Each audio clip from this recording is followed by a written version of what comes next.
Hi friends, welcome to my YouTube channel let's achieve it. Friends, ఈరోజు ఈ వీడియోలో July 13, 2024కి సంబంధించిన ముఖ్యమైన కరెంట్ అఫైర్స్ వివరాలని చూసుకుందాం. ఫస్ట్ కరెంట్ అఫైర్, ఏటా జూన్ 25న రాజ్యాంగ హత్యా దినం, సంవిధాన్ హత్యా దివస్గా జరుపుకోవాలని ఇటీవల కేంద్రం నిర్ణయించింది. ఎందుకు ఈ జూన్ 25వ తారీఖు ఎటువంటి ప్రాముఖ్యత అనేది ఉంది? ఏంటిదంటే 1975 జూన్ 25వ తేదీ అర్ధరాత్రి దేశవ్యాప్తంగా ఎమర్జెన్సీ విధిస్తున్నట్లు అప్పటి ప్రధాని అయినటువంటి ఇందిరాగాంధీ ప్రకటించింది. రాయ్బరేలీ నుంచి లోక్సభకు ఇందిరాగాంధీ ఎన్నిక చెల్లదని అలహాబాద్ హైకోర్టు ఇచ్చినటువంటి తీర్పుపై షరతులతో కూడినటువంటి స్టే ఉత్తర్వును సుప్రీంకోర్టు వెలువరించినటువంటి వెంటనే ఈ నిర్ణయం ఇందిరాగాంధీ తీసుకున్నారు. ఏంటిది?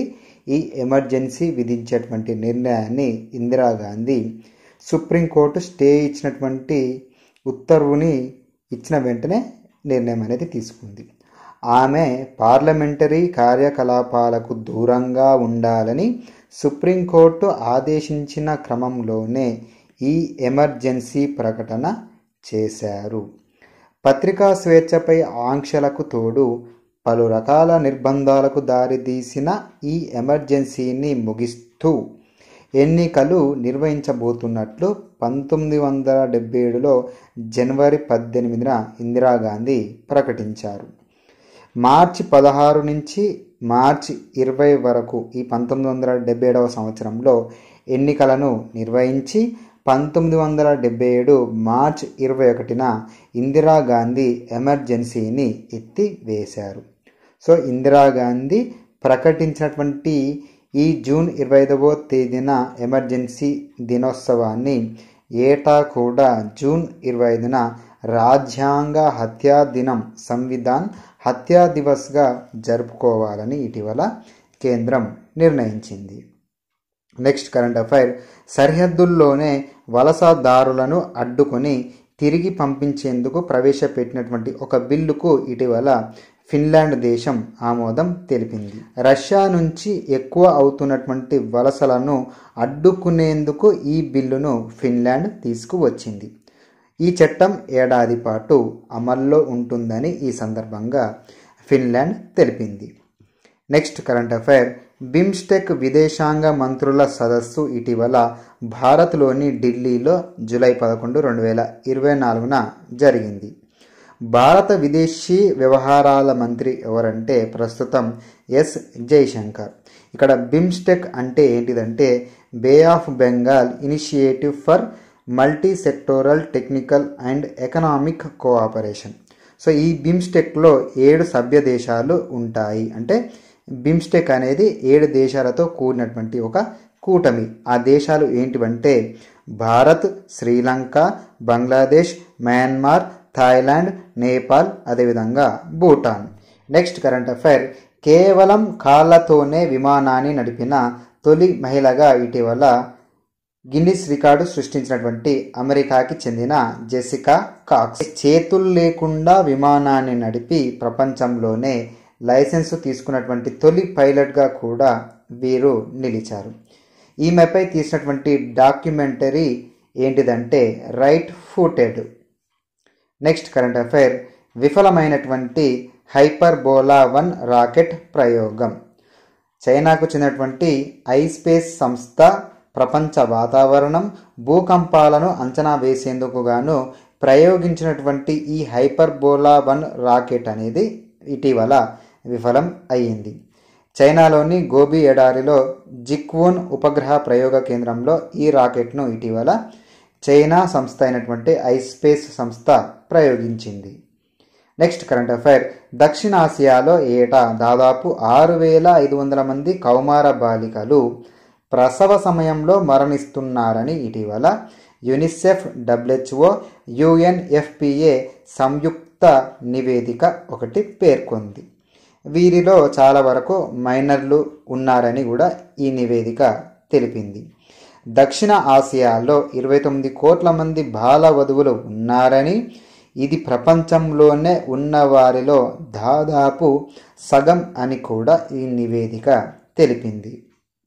నెక్స్ట్ కరెంట్ అఫైర్, భారతీయ మూలాలు ఉన్నటువంటి డాక్టర్ జార్జ్ మాథ్యూ పేరును అబుదాబిలోని ఓ వీధికి జార్జ్ మాథ్యూ స్ట్రీట్ అని పేరు పెట్టడం జరిగింది. అది ఎక్కడంటే యుఏఈ దేశంలో ఇది జరిగింది. సో ఇక్కడ యుఏఈ దేశంలో ఆరోగ్య రంగానికి ఆయన అందించినటువంటి సేవలకు గుర్తింపుగా ఈ నిర్ణయం అనేది తీసుకుంది. హానరింగ్ యుఏఈస్ విజనరీస్ కమ్మెమరేటివ్ స్ట్రీట్స్ ప్రాజెక్టులో భాగంగా వీరికి ఈ పేరు పెట్టడం జరిగింది. నెక్స్ట్ కరెంట్ అఫైర్, నైనీ ప్రాంతంలో సింగరేణి బొగ్గు గనుల తవ్వకానికి పూర్తిగా సహకరిస్తామని ఇటీవల ఒడిషా ప్రభుత్వం హామీ ఇచ్చింది. ఆ గనుల సమీపంలో సింగరేణి ఆధ్వర్యంలో 1600 మెగావాట్లు అంటే 800 మెగావాట్లతో కూడినటువంటి సూపర్ క్రిటికల్ థర్మల్ విద్యుత్ కేంద్రం ఏర్పాటుకు కూడా ఒడిషా ప్రభుత్వం హామీ ఇచ్చింది. ప్రస్తుత ఒడిషా ముఖ్యమంత్రి మోహన్ చరణ్ మాంఝీ.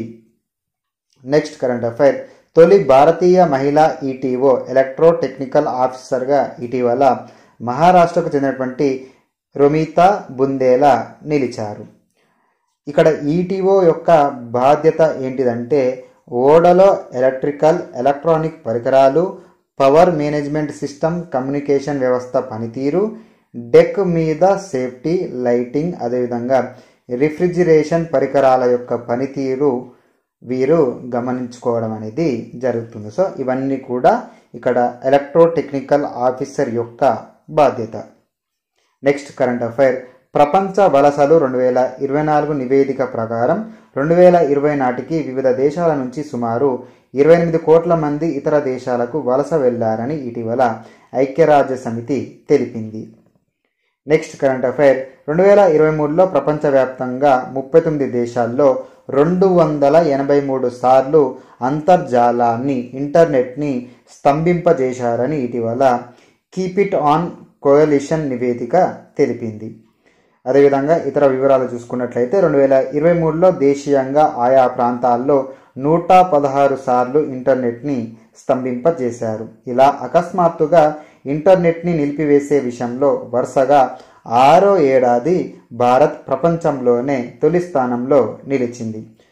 37 సార్లు ఇంటర్నెట్ని స్తంభింపజేసి మయన్మార్ 2వ స్థానంలో, 34 సార్లు ఇంటర్నెట్ని స్తంభింపజేసి ఇరాన్ 3వ స్థానంలో నిలిచాయి.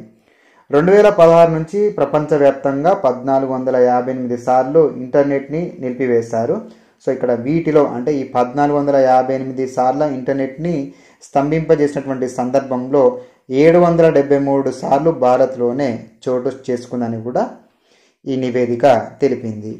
నెక్స్ట్ కరెంట్ అఫైర్, ప్రతిరోజు అందరూ నవ్వాలని చట్టం తీసుకొచ్చినటువంటి జపాన్లోని యమగట రాష్ట్ర ప్రభుత్వం శారీరక మానసిక ఆరోగ్యాన్ని పెంపొందించడంలో భాగంగానే ఈ నిర్ణయం తీసుకున్నట్లు వెల్లడించింది.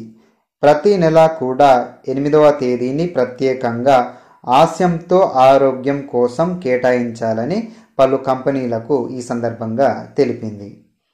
నెక్స్ట్ కరెంట్ అఫైర్, అంతర్జాతీయ నౌకా రవాణా సంఘం IMO 2024 అవార్డును ఇటీవల భారత్కు చెందినటువంటి కెప్టెన్ అహిలాష్ రావత్ అదేవిధంగా ఆయన సిబ్బంది దక్కించుకున్నారు. 2024 మొదట్లో హుతీ రెబల్స్ మార్లిన్ లువాండా అనే నౌకపై ఎర్ర సముద్రంలో దాడి చేసినప్పుడు మంటలు ఆర్పివేయడంలో అదేవిధంగా నౌకను రక్షించడంలో ప్రదర్శించినటువంటి ధైర్య సాహసాలకు గుర్తింపుగా ఈ అవార్డు లభించింది. సో ఫ్రెండ్స్, ఇవి జూలై 13, 2024కి సంబంధించిన కొన్ని ముఖ్యమైనటువంటి కరెంట్ అఫైర్స్ వివరాలు. మరో మంచి వీడియోతో మరొక వీడియోలో మళ్ళీ కలుద్దాం.